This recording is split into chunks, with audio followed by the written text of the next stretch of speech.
Hey guys, so a couple weeks ago we did the thing going to get our goats, and here they are. They're finally in their permanent pen. This is about probably a quarter of an acre. The turkey coop is at the bottom, and they have like an igloo style doghouse right now. I'm trying to get them. Babies!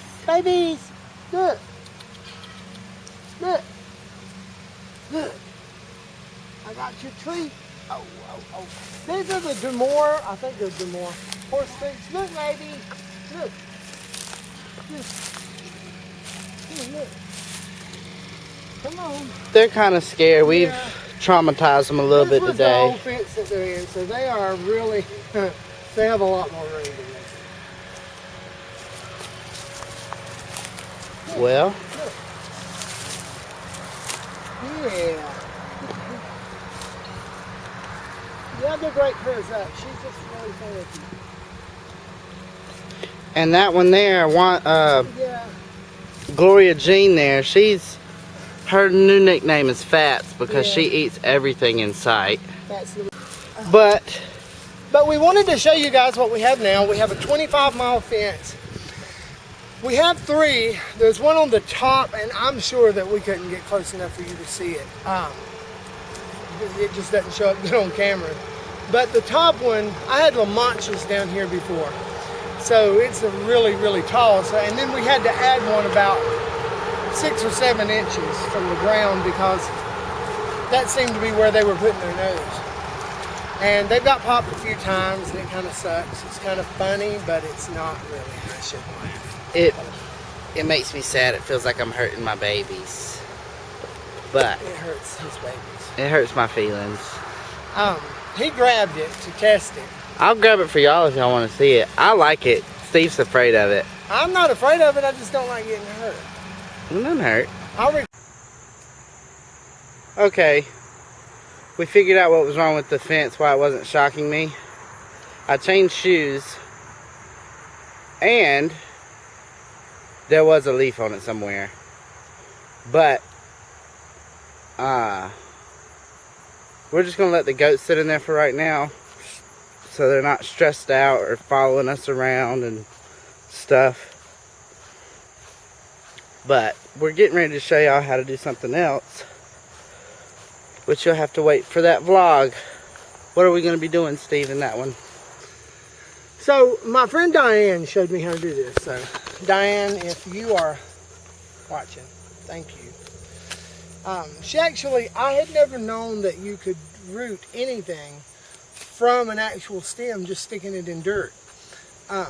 But she moved out of a house and she had some antique shrub roses. And she said, do you want some? And of course I had no idea how to do it. So she showed me how to strike root on a rose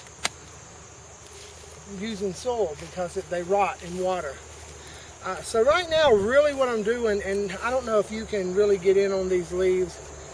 We've had so much rain, and you guys know, I think it's been everywhere. So I'm just taking off any that look diseased. I'm taking them off, and I'm also taking off some of the blooms that I missed.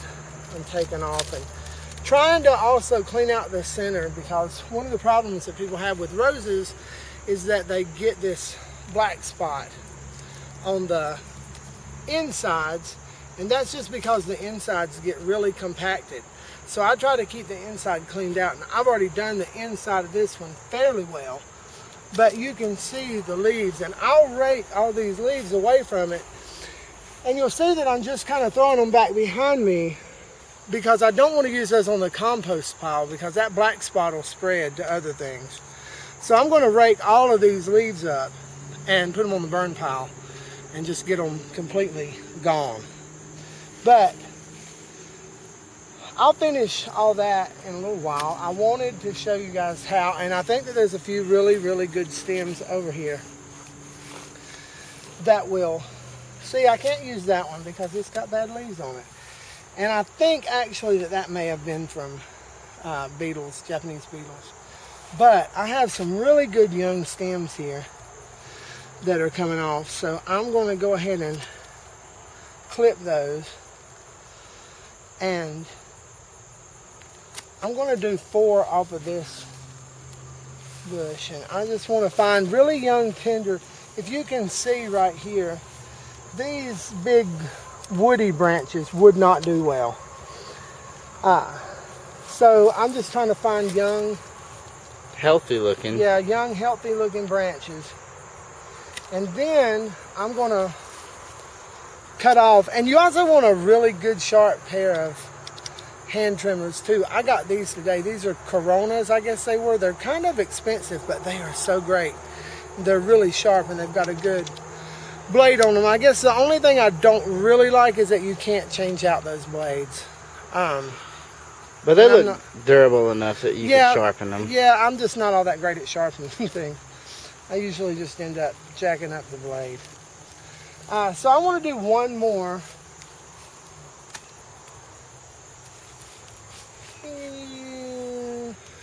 Okay, so this is the last little cutting that I found. It's tender enough and it has some new shoots coming out, and I'm going to leave that one shoot on there just so I can kind of get an idea of how the roots are doing. So if those leaves keep growing, then I know it's doing well, and if they don't, then I know it's not. And I can go ahead and pull it out. I'm going to do 4 in one, I guess, 8-inch pot. And so I just score it on the sides just with the blade, just a little. And then I stick it in some water, and I just have a pail of water there. And then this rooting hormone is a little bit of a cheat. I think this came from a place in Greensboro. But as long as it's rooting hormone, and I take that and put this down in there, if I can get it off my glove. And I always buy the small jars just so that I can stick the stem directly in there and I don't have to do a bag. But see, it's just a white powder and it just helps it to strike root faster. And then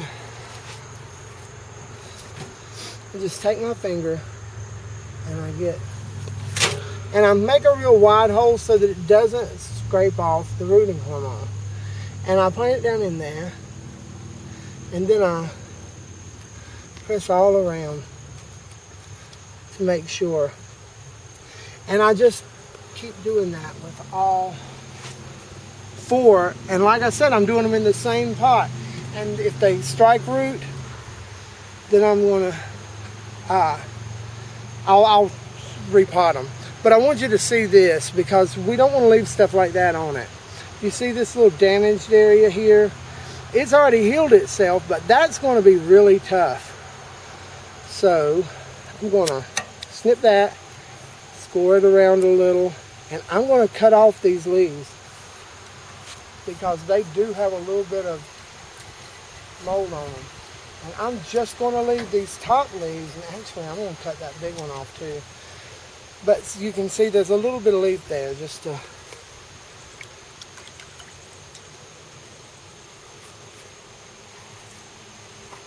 Oh, sorry. Okay.